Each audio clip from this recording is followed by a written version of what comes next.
Hi, Trevor here, reflecting on life through music. Welcome and thank you for stopping by.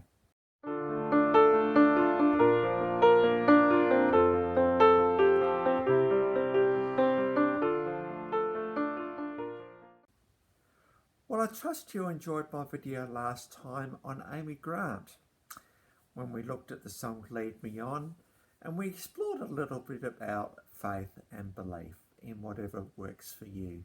So I trust you enjoyed that one. Well, we're moving on to Disney magic today. And I'd mentioned last time about the video, mentioned the iconic yellow dress and one of the most beautiful Disney songs of all time. Well, we're looking to the 1991 release of Beauty and the Beast. In a long line, I suppose, of Disney princess movies that had been hitting our screens since 1937, because back in 1937, the first Disney princess had her movie with Snow White, and then in 1950 we had Cinderella, and then in 1959 we had Sleeping Beauty, and of course that was Aurora.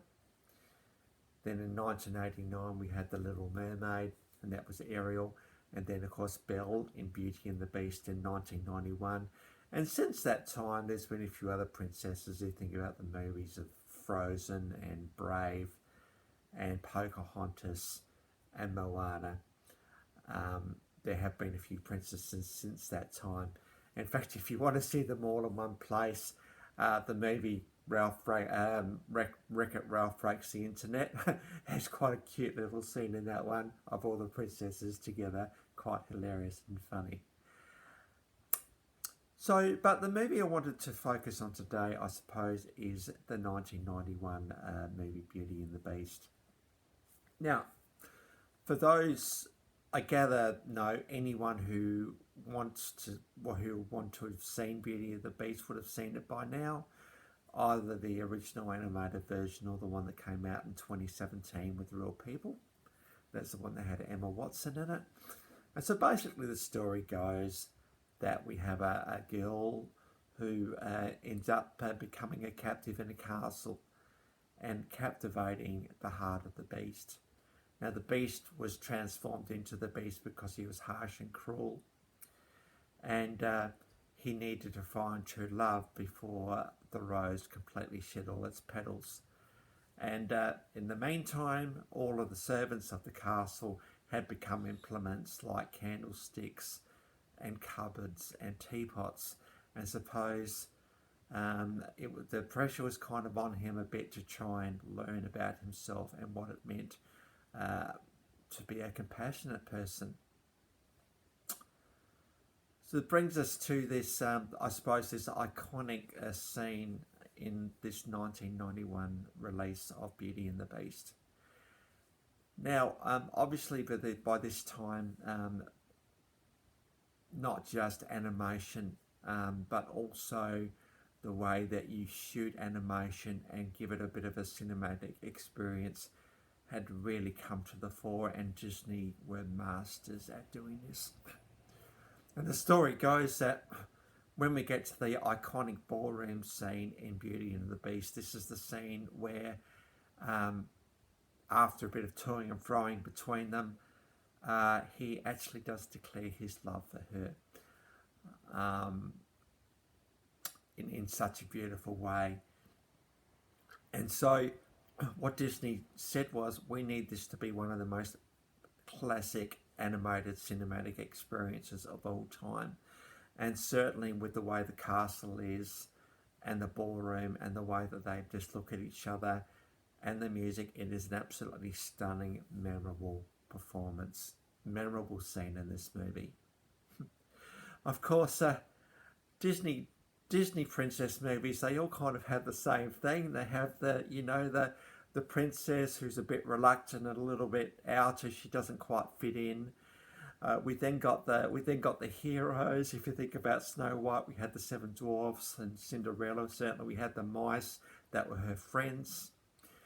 And then there's always some castle somewhere, some iconic castle because that gives you a sense of magic and grandeur. Obviously, there's also the villain. Snow White, we had the apple, and Cinderella, we had the evil stepmom, and Sleeping Beauty, the one that locked Sleeping Beauty in the castle. In The Little Mermaid, we had the octopus queen. It was trying to do everything to stop Ariel from becoming what she needed to be. And in Beauty and the Beast, it was one of the townsfolk who wanted Belle for himself.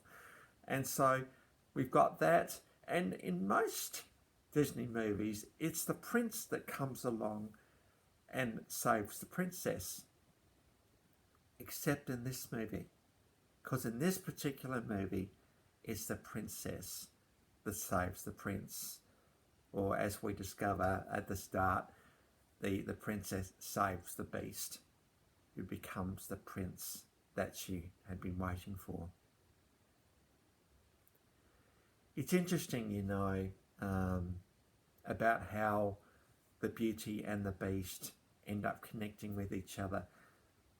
I think, if you think about a beast, what is the definition of a beast?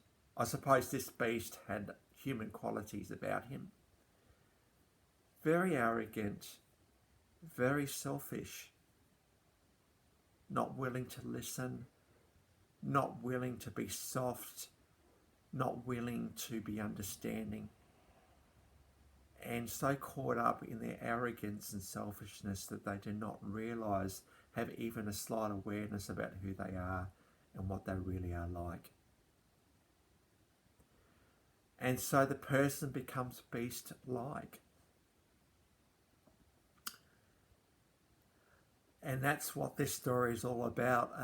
Bill, I suppose, in her own way, she was struggling with her fate and trying to work out what life was about. But it was her kindness and her compassion, and I suppose also this need to break this spell that the house was under, to break the beast's heart, to soften that heart into something that was beautiful and pliable. And something, as we discover at the end of the movie, he becomes again and realises the beauty it is to be a kind and compassionate prince. The Beauty saves the beast in this movie, and that is quite a beautiful thing when you think about it.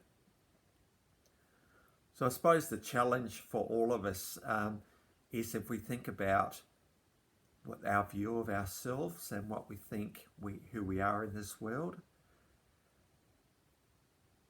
sometimes it's good, I think, to ask the question of those who are around you, who love you and know you, whether that assumption isn't even a good assumption to have.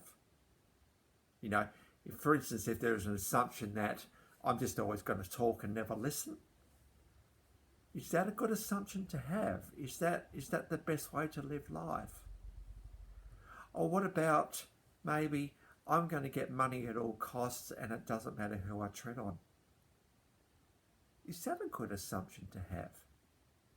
Because if you think about the fact that if you do become wealthy, you've got the boat and the car and the nice house, but there's no one to share it with because no one wants to be around you. Well, there's a lesson to be learnt there, surely. And all you would need to do is to become generous with that money to see how much life would change. So it seems to me in this day and age that self-awareness, and I'll put myself in this category as well, self-awareness is becoming a bit of a lost commodity almost. We think we have a certain standing in the world and we project a certain image, and people around us are thinking, I don't understand that. It doesn't feel real to me. I think the thing we need to be is we need to be real. We need to be honest with ourselves. And I think we need to have wise people around us who can pull us up when it needs to. You've got to have courage and be brave to do that. But not only the world will benefit from that and the people around you, but you will benefit as well. So if you look at it from a totally selfish perspective, I suppose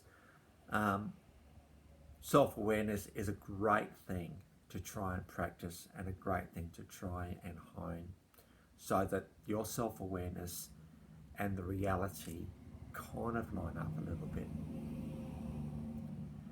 Well, this is what happened in this 1991 Disney release.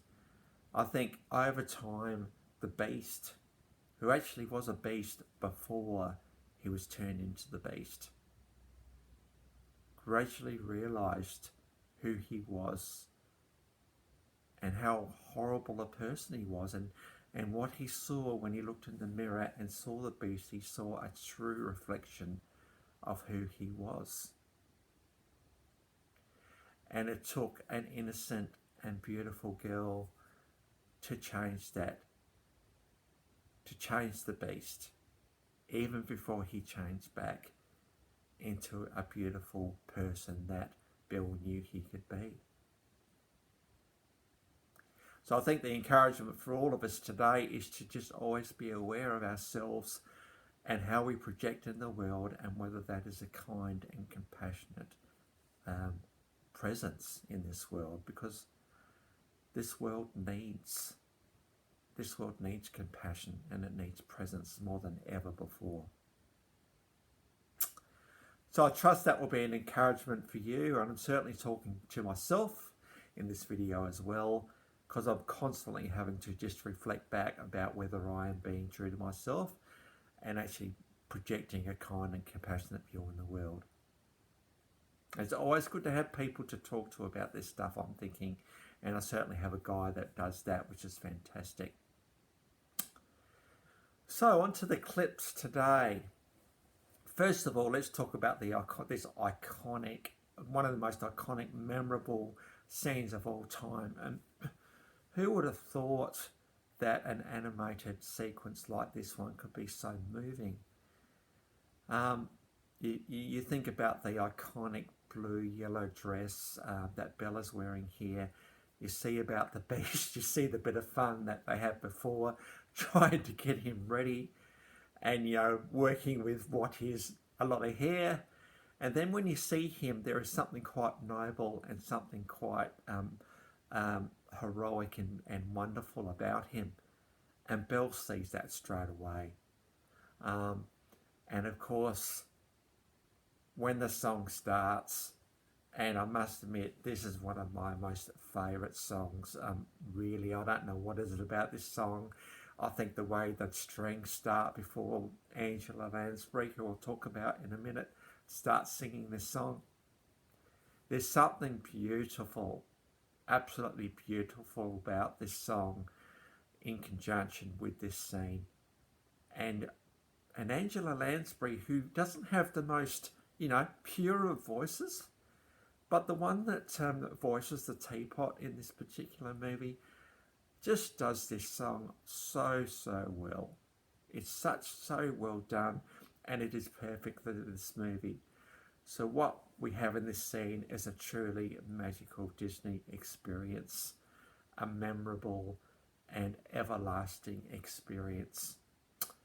And so please, as you watch this classic scene, and I actually have a link to this particular clip in the description below, just be swept away with the beauty of what is A Tale as Old as Time from the Beauty and the Beast movie.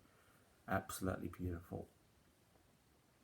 I also found, incidentally too, 25 years after the Beauty and the Beast movie came out, they kind of did a bit of a celebration of the fact in the US, and in this particular clip you see one of the composers playing the piano, and much to the surprise and delight of the audience, Angela Lansbury comes out and actually sings the song. And so you see her singing it live here, and it just really is such an endearing moment to see composer and singer doing it together. Truly magical moment. So please also enjoy that live performance from Angela Lansbury, and also the link is in the description below for that one as well.